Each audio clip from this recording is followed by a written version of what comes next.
Okay.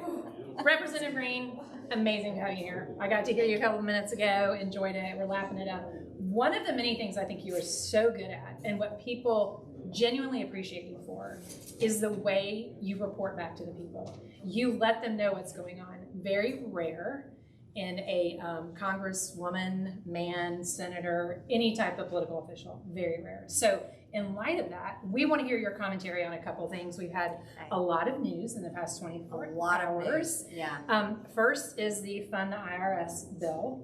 You know much more than we do. So what would you want to say to educate people, like you normally do, of what's really going on, what's really in there, and what they can do about it? Well, I try to make this as quick as possible. Number one, I'll be voting no on Friday against this bill. I think that's extremely important. As a matter of fact, I think all Republicans in the House are voting no, as our leadership is whipping against it. That doesn't mean it'll stop it. So it'll pass in the House, and then Joe Biden will sign it into law. But here's the good news. Most of the spending in this bill is not set to be spent for 8 to 10 years out. Oh, good. So that's the good news. But here's the bad news. That bill will do nothing to reduce inflation. As a matter of fact, it's going to drive inflation. Secondly, it talks about reducing Inflation Act. It doesn't. As a matter of fact, it has the word climate and environment in the bill 7 times more than it has the word inflation.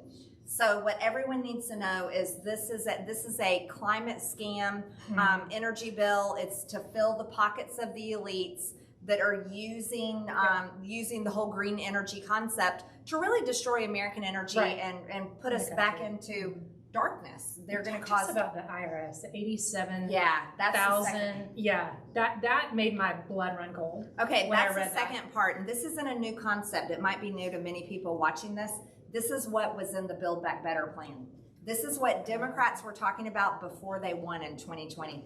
So they've been talking about spending $80 billion to hire 87,000 IRS agents to target small business owners, middle-class America, individual contractors, very likely Republicans, conservative Americans. Don't you love how didn't they call them corporations in there? But that's corporate America is not going to feel that, right? And they say it doesn't raise taxes, but it raises taxes on every single American that makes more than $70,000 a year. This is outrageous, and it's basically a death sentence for Democrats in elections coming in November. Here's the good news. Here's the good news.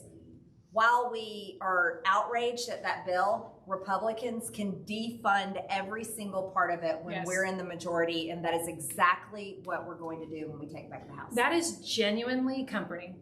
Yeah. Because when you're watching the news and you're hearing all of this, it's like, hide your kids, hide your guns. You know, I mean, it literally feels dystopian, like Armageddon into the world. So thank you for that. Like, we all need to hear that, because I feel like this is the moment, and you spoke into this earlier in your event that I just got to listen to you, and it is time. You said, I feel hopeful. I feel hopeful, and I haven't heard that yet either. So that is very, very encouraging, and it's like a call to action. It's gotten so crazy. It's gotten so insane, and by it I mean the left, that it makes it very clear to people that I feel like otherwise think politics don't affect them. Right. To know, yes, it does. And you know, I heard you in Cobb. When was that? You were talking about the Green New Deal stuff. You were talking about the electric car, and you said, hey, we're going to vote on this. Call your people every day. That's what people appreciate about you. It's a call to action. It's this is what you're supposed to do, and this is what's going on. Okay. The other thing we must ask you about, like, I just want to hear you kind of go, is Mar-a-Lago. Oh my gosh. The weaponization, we all know that our 3-letter agencies have been weaponized against the American people. That's right. The hostility of those in charge towards the American citizenry is, I'm flabbergasted. Like, I'm literally flabbergasted. So you know way more than we do.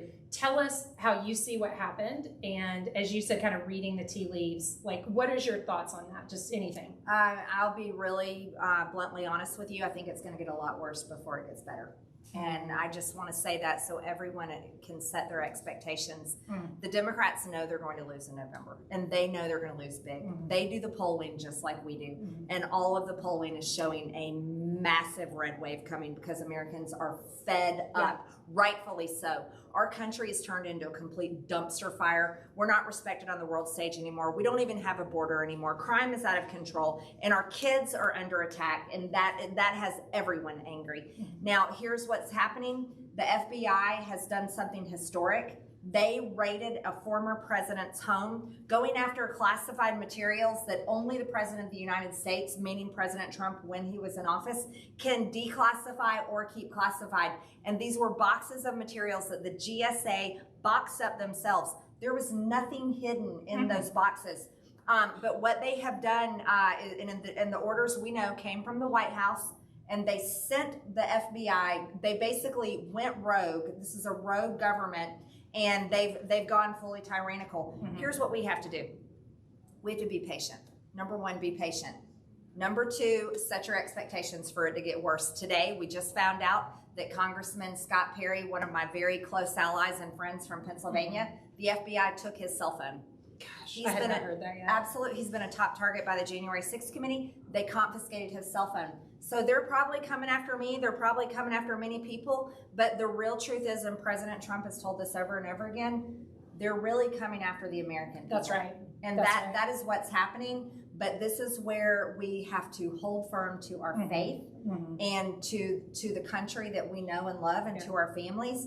And we cannot fear. And if you're a Christian, God tells you He does not give you a spirit of fear. He gives you a spirit of strength and courage, because God has a plan. And I fully believe that. I have no fear over what is happening. I know that God will use all of it for good. But I also know this, and I say this with all of my heart, and I'm going to keep saying it. We're going to defeat our enemies. We are going to defeat them, and we're going to hold them accountable and make them pay for what they're doing. And that is what they're terrified of, because they know it's coming. That's right. So everybody just stay strong, stay true to yourself. You got to vote like you've never voted before in November.